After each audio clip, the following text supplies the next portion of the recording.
The cold came early that winter on Lexington Avenue, the kind that settled into brick and bone alike, that made the city feel like it was holding its breath. Every morning, without fail, Michael Carter stopped at the same corner. Same woman. Same cracked pavement. He was a man who skipped lunch to make rent, who counted quarters on Sunday nights, who had nothing left to give. And yet, every single morning, he gave. Nobody noticed. Nobody cared. That was New York. But then, one Tuesday, the street changed in a way Michael had never seen. Black SUVs rolling in like a slow tide, suits moving with the kind of precision that didn't belong on this block or anywhere near her. The woman rose from the pavement, unhurried, composed, as if she had been waiting, not for them, but for this exact moment to arrive. Michael didn't move. The coffee in his hand was still warm. Michael Carter woke up at 5:15 every morning, not because he wanted to, but because the radiator in the bedroom wall knocked 3 times at exactly that hour, like something trapped inside trying to get out. He'd learned to stop fighting it. The apartment was small, 2 rooms separated by a narrow hallway that always smelled faintly of the downstairs neighbors cooking. The kitchen window faced a brick wall. The bathroom light flickered if you didn't hit the switch at the right angle. It wasn't much, but it was theirs, and Michael had made a quiet peace with that fact sometime around the 2nd year of living there alone with Ethan. He moved through the morning routine with the economy of someone who had calculated every minute. Coffee for himself, measured carefully. Breakfast for Ethan, usually toast, sometimes eggs if there was time. He'd lay out the boys' clothes the night before to save those extra 4 minutes in the morning. 4 minutes didn't sound like much until you were the only adult in the house, trying to get a 7-year-old dressed, fed, and out the door before the school bell at 8. Ethan was a quiet kid mostly. He had his mother's eyes, dark and watchful, and a habit of asking exactly the right question at exactly the wrong moment. Michael loved him in the way that made his chest ache sometimes when he wasn't paying attention, a sudden sharp awareness of how much was riding on him getting this right. The walk to school took 11 minutes. They went the same route every day, down past the dry cleaner, left on 44th, then straight along Lexington Avenue until the school came into view. Michael had memorized every crack in that sidewalk, every scaffolding pole, every bodega with its fruit stacked in neat rows outside. New York didn't change so much as it accumulated. New things layered over old ones until no one remembered what had been there before. That was how he first noticed her. She had been sitting at the corner of Lexington and 47th for what must have been weeks before he actually saw her. That was the thing about the city. It trained you not to look. You learned early to move your gaze just past people like her, the ones tucked against building walls with cardboard signs and paper cups, because looking felt like an obligation you couldn't afford. Michael had done it too, without thinking, without guilt, just the way things were. But that particular morning in December was different. The temperature had dropped overnight into the single digits, and the cold had a texture to it, sharp and metallic, the kind that made your eyes water the moment you stepped outside. He had Ethan's hand in his, and the boy had his chin buried in the collar of his coat, and they were moving fast, and then Michael looked up and saw her. The woman was older, somewhere in her mid-60s, wrapped in a gray blanket that had gone thin at the edges. A paper cup sat in front of her on the pavement, but her hands weren't holding it. Her hands were pressed flat against her knees, trembling. Not from cold alone. She looked like someone who had been holding something heavy for a very long time and had simply run out of the strength to keep holding it. Michael stopped walking. Ethan looked up at him, then across to the woman, then back at his father. Michael said he'd be 1 minute. He walked into the coffee shop they passed every morning, the one where he always bought his single cup, and he ordered 2. When he came back out and crossed to where she sat, The woman looked up at him with an expression that was not gratitude, not surprise, but something quieter and harder to name. He set the cup carefully on the pavement beside her original one, nodded once, and straightened up. He didn't say anything. Neither did she. As they walked away, Ethan glanced back over his shoulder, then up at his father. His voice was small against the noise of the street. "Do you know her, Dad?" Michael shook his head. Ethan thought about this for a moment, the way he thought about most things. Seriously, with his whole face. "You're really kind," the boy said finally, as if he were reporting a fact he had just confirmed. Michael didn't answer, but he didn't let go of his son's hand either. The next morning, he stopped again, and the morning after that. It became a thing without his deciding to make it a thing. He'd buy 2 cups instead of 1, cross the street, set one down beside her. Sometimes she said good morning. Sometimes she said nothing. He never lingered. He had a train to catch, a job to get to, a son to drop at school. The exchange took less than 90 seconds from start to finish. And yet, it was the part of his morning he thought about most. Her name, he learned eventually, was Margaret. She offered it one morning without preamble, in the same tone someone might give their order at a counter. Clear, unhurried, like she was simply establishing a fact. He told her his. That was the extent of it for a while. The end of the month came the way it always did, suddenly, like a door slamming. Michael sat at the kitchen table after Ethan had gone to bed and opened the notebook where he tracked their expenses. He still did it by hand, the way his father had taught him. Numbers on paper felt more real than numbers on a screen. He went through it line by line. Rent, utilities, groceries, transit, Ethan's school supplies. The small amount he put aside each month into a savings account that grew so slowly, it sometimes felt like a joke he was playing on his future self. And then, near the bottom, the new line he'd added without quite meaning to.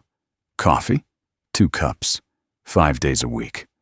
It wasn't a large number, but it wasn't nothing either. Not for him. He sat with it for a while, the notebook open on the table, the apartment quiet around him. He thought about the morning he'd first stopped, the way her hands had been pressed flat against her knees, trembling. He thought about the way she'd looked up at him, not with want, but with something older than want. He thought about Ethan's voice, matter-of-fact and certain. "You're really kind." He thought about whether that was still true if he stopped. He closed the notebook. He didn't stop. It wasn't a decision born of strategy or sentiment. It was something simpler and harder to argue with. The understanding that there were certain things a person did because stopping them would cost more than money. He wasn't sure he could have explained it to anyone. He wasn't sure he needed to. What he knew was this. Every morning, Margaret was there. Every morning, he stopped. And every morning, for the length of time it took to cross a street and set a cup on cold pavement, the city felt, briefly, like something other than a machine that was slowly grinding him down. That was worth something. He just hadn't decided yet what. January arrived without ceremony and made everything harder.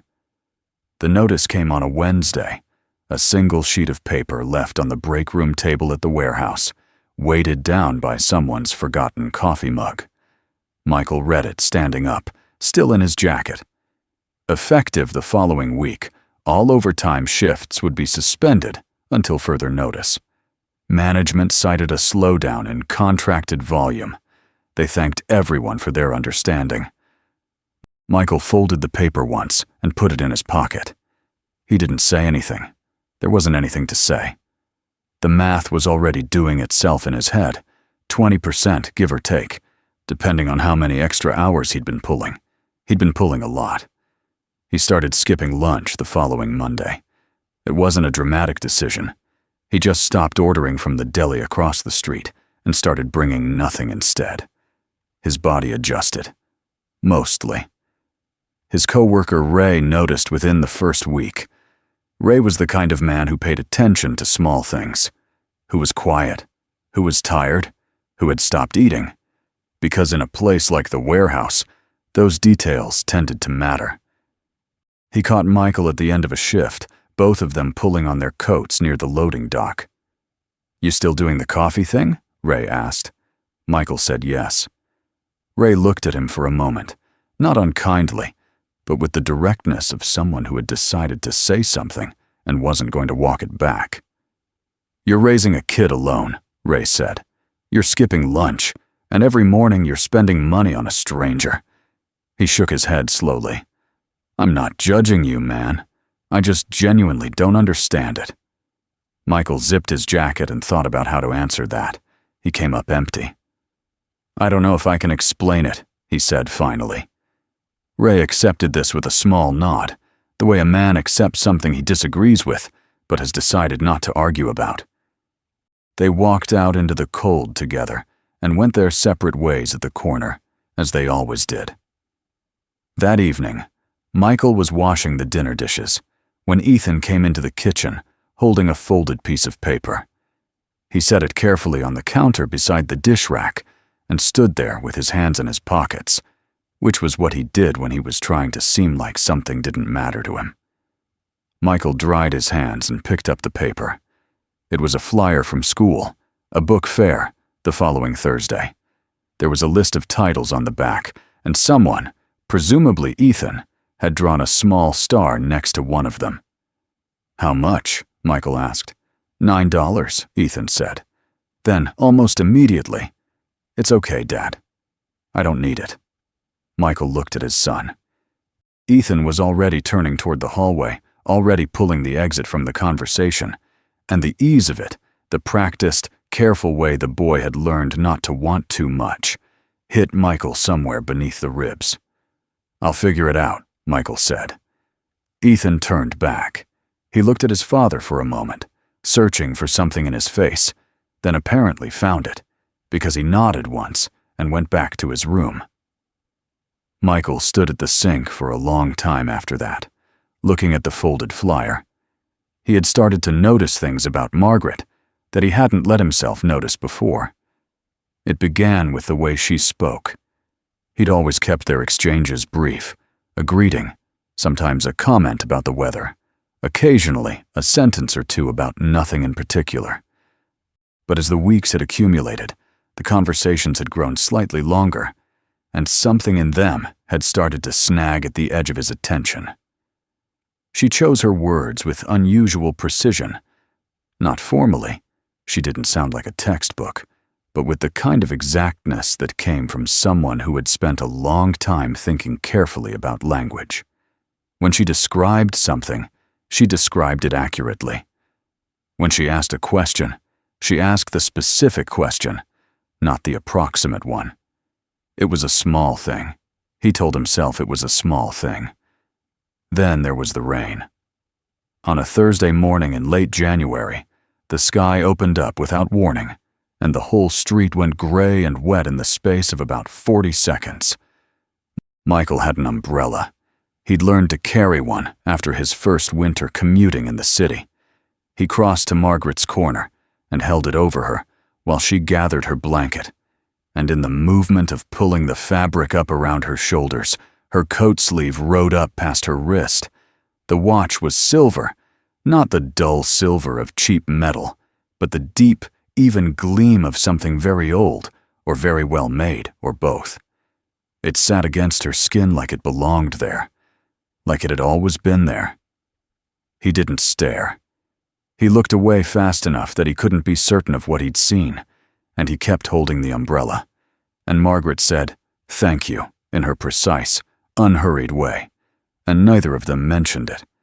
But he thought about it on the train to work. He thought about it more than made sense. The conversations shifted, too, in ways that were difficult to pin down.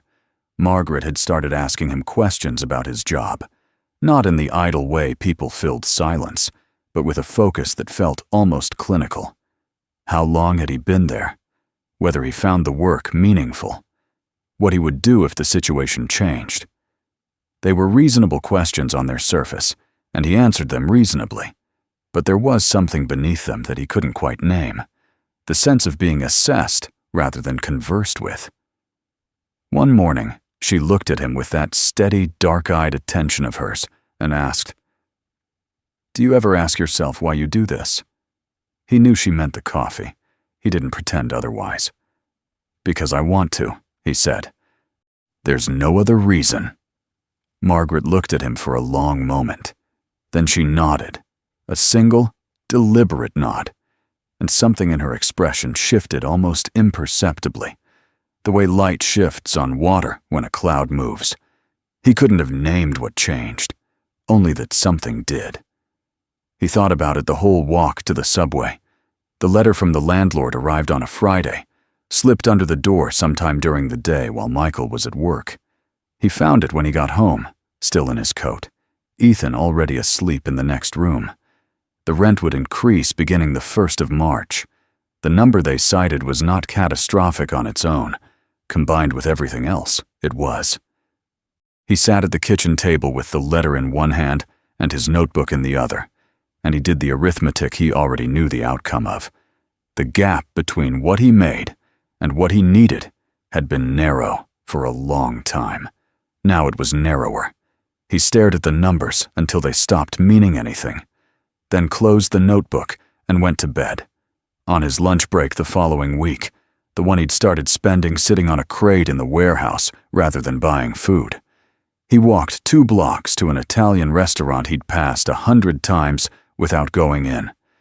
They had a handwritten sign in the window, "Help wanted, evenings and weekends."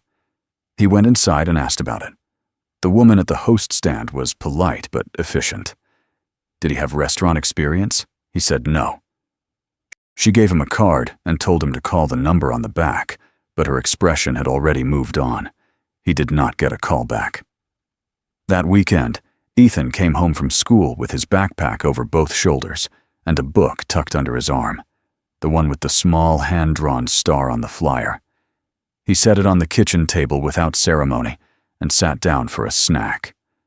Michael looked at the book, then at his son. "Where did that come from?" "Ms. Hartley bought it for me," Ethan said matter-of-factly.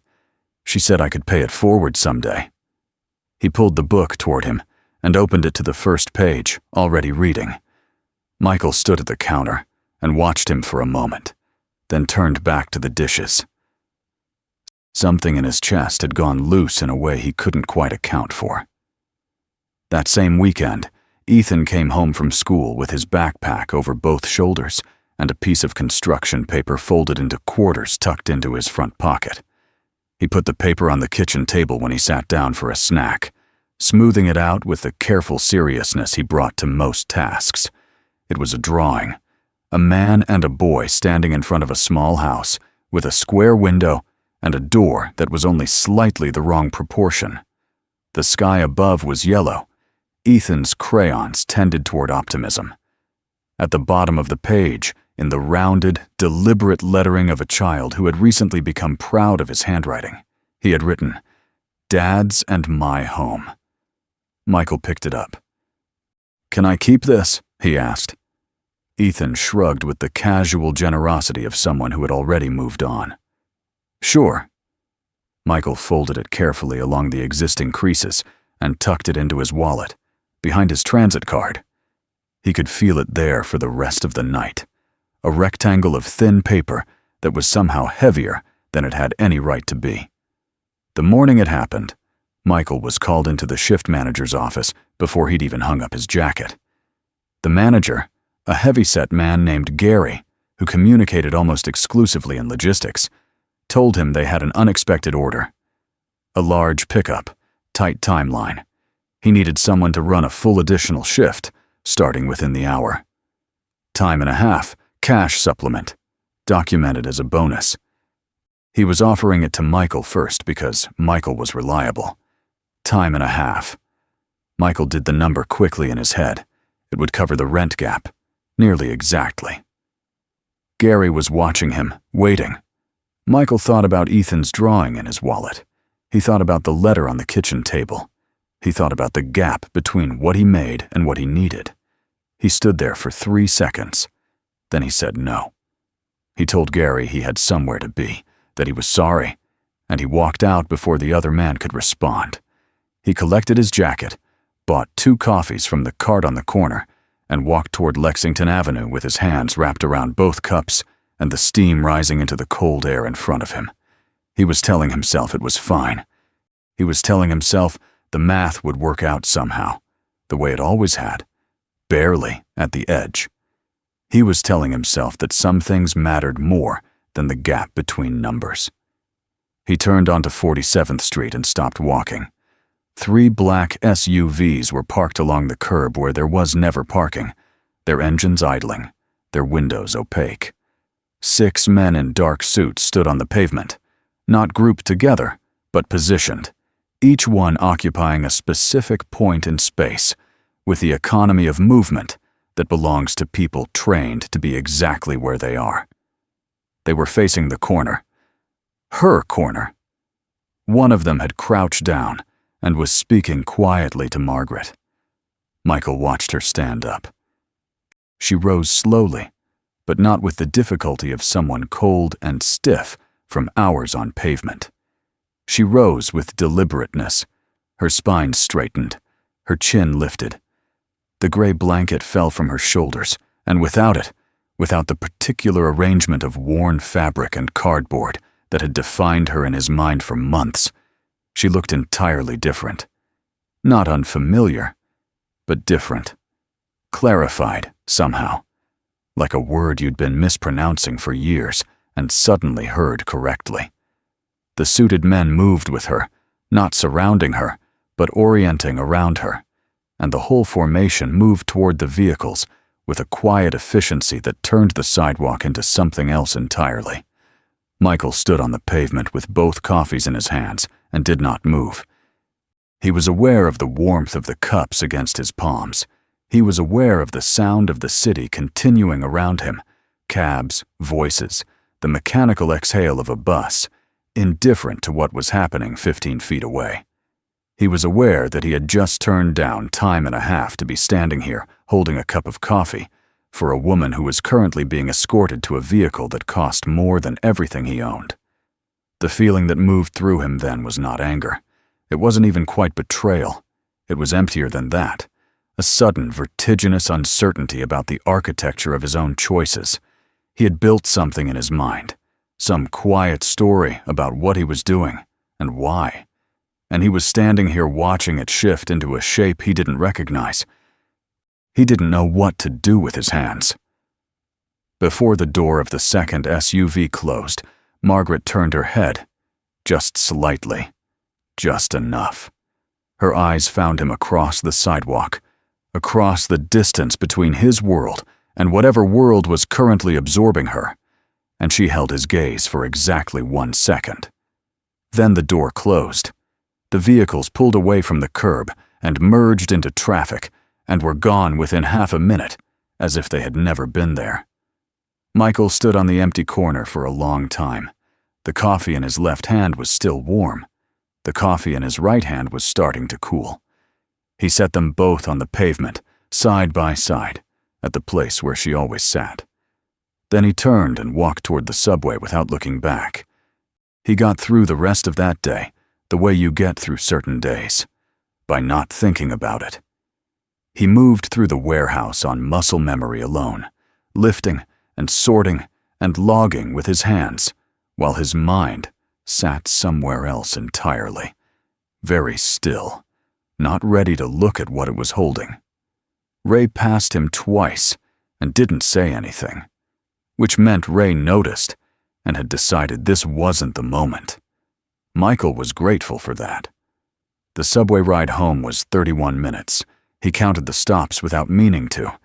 When he got back to the apartment, Ethan was at the kitchen table with his homework spread out in front of him, his tongue pressed to the corner of his mouth in the way he did when he was concentrating. He looked up when Michael came in, registered something in his father's face, and looked back down at his worksheet. They ate dinner together, pasta, which was fast, and which Ethan could help with by stirring. They talked about school, about a kid in Ethan's class who had apparently memorized every country in South America and would not stop mentioning it, about whether the bodega on the corner had changed their orange juice or whether it just tasted different in winter. Then Ethan looked up from his bowl. "Did you see the lady this morning?" Michael's fork stopped moving. He thought about 2 cups sitting side by side on empty pavement. "I went by," he said carefully. "She wasn't there." Ethan absorbed this with the equanimity of a child who hasn't yet learned to treat absence as permanent. "Maybe she was cold," he said, and went back to his pasta. Michael looked at his son, at the cowlick at the back of his head that never lay flat, at the careful way he was holding his fork, which was something he'd been practicing. He opened his mouth and found he had no words for what was inside it, so he closed it again, and they finished dinner without saying much else. He didn't sleep that night. He lay on his back in the dark and stared at the ceiling and let his mind go where it had been trying to go all day. He kept waiting to feel angry. Angry seemed like the appropriate response, like the one that would make sense, that would organize everything into a clean shape with a clear edge. She had sat on that pavement for months. She had taken his coffee, accepted his small daily sacrifice as though it were a transaction, and all along she had been something else entirely, something that moved through the world in black SUVs with suited men who knew how to stand at specific points in space. But the anger didn't come, and its absence was more disorienting than its presence would have been. What he kept circling back to, alone in the dark, was a question he'd rather not have been asking. Not did she deceive me? Not what was she doing? The question was simpler and worse than that. If he had known, from the very first morning in December, exactly who she was, would he have stopped? He turned it over for a long time in the dark, from every angle he could find. The answer that came back was always the same one. And it was the same answer he'd had the morning he first walked back into that coffee shop and ordered 2 cups instead of 1, before he'd ever exchanged a word with her. Nothing about what he'd seen today changed that answer, which meant he understood slowly that nothing about what he'd done had ever been about her. It had been about who he was when no one was looking. He wasn't sure if that made him feel better or worse. But it was honest, and he'd learned a long time ago to take honest over comfortable. Somewhere around 3 in the morning, he stopped trying to sleep and just lay there, listening to the radiator knock. 2 days later, a woman appeared at the warehouse just before the end of Michael's shift. She was professionally dressed, a dark coat, a leather bag, the kind of quiet, precise presentation that signaled organizational money rather than personal wealth. She asked for Michael by name at the front desk.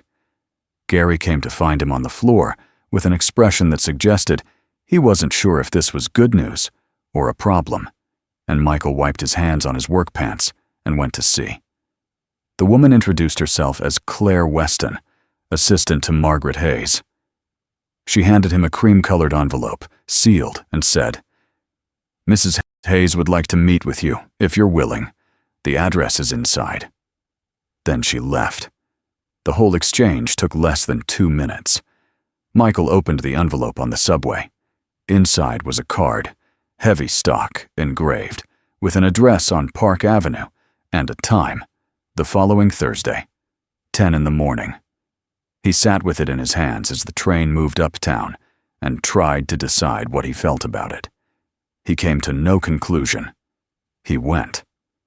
The building was the kind that doesn't need a sign.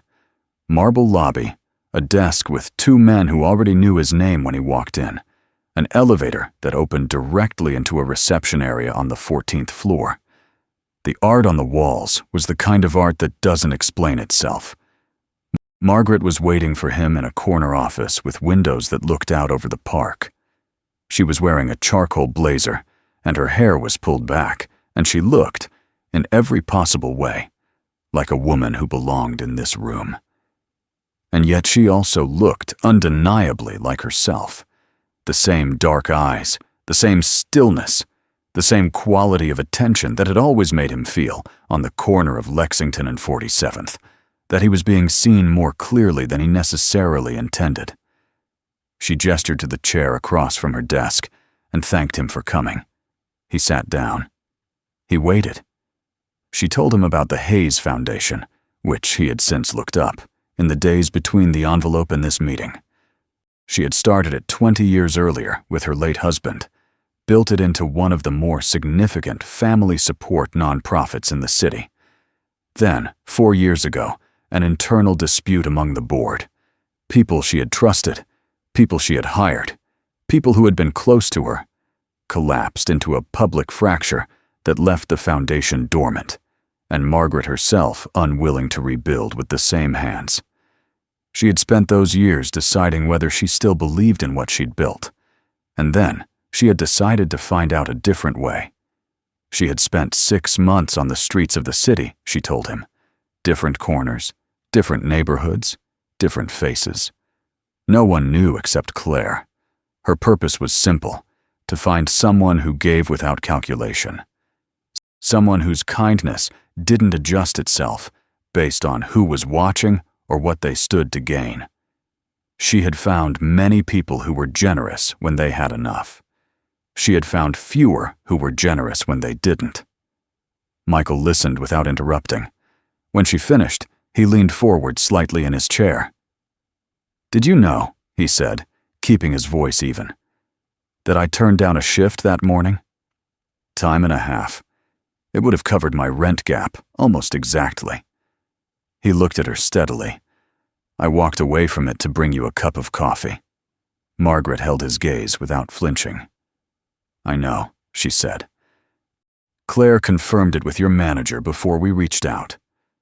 A brief stillness settled between them before she continued. "I want you to understand. I had my team verify only what was necessary to contact you appropriately. I wasn't surveilling you. But when they spoke with Gary to get the right information, he mentioned what had happened that morning without being asked." She met his eyes directly. "That was the last thing I needed to know." Michael sat back.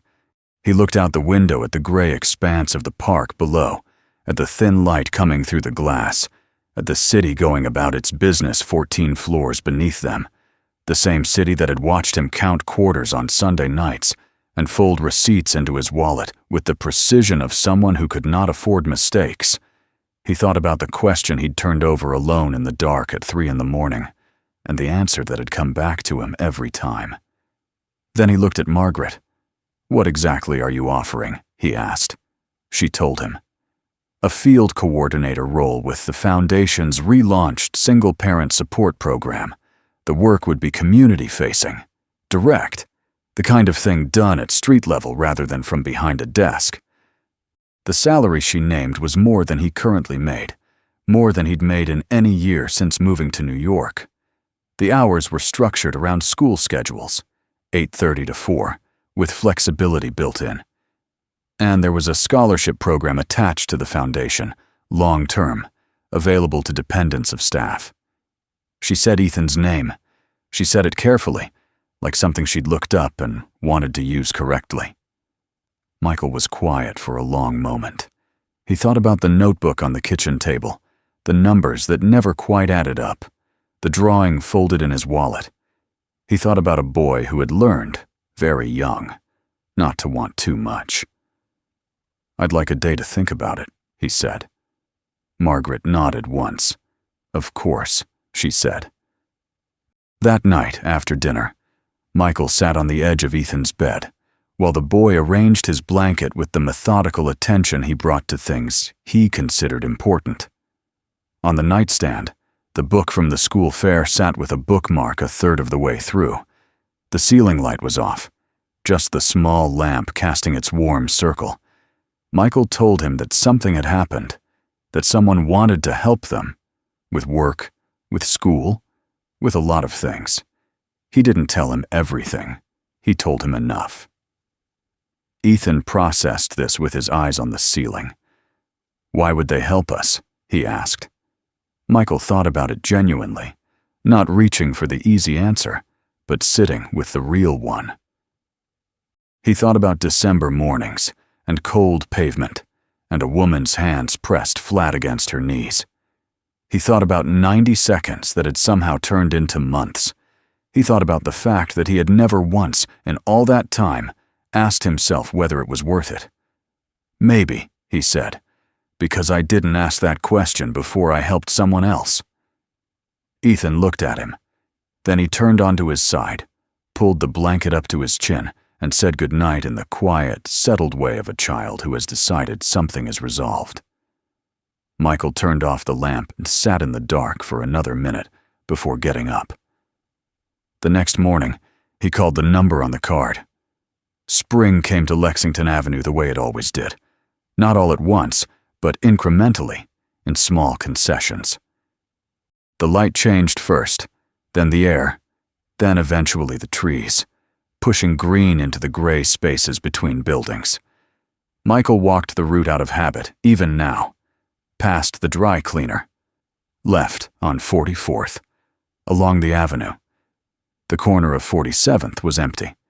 Just pavement and the particular quality of morning light that falls in low angles between buildings and makes everything look briefly significant. He went into the coffee shop, his coffee shop, the one he had walked past every day for years, and he ordered 1 cup. He came back out into the cool morning air and turned, not toward the subway, but toward the corner. There was an old man sitting near the building's edge, his coat pulled tight, his hands folded in his lap. Michael walked over and set the cup on the ground beside him. He didn't explain. He didn't wait for a response. He straightened up, adjusted the strap of his bag, and kept walking. The city moved around him the way it always had, without noticing, without pausing, without any acknowledgement that something had just passed between 2 people on a sidewalk. It didn't need to notice. That was never the point.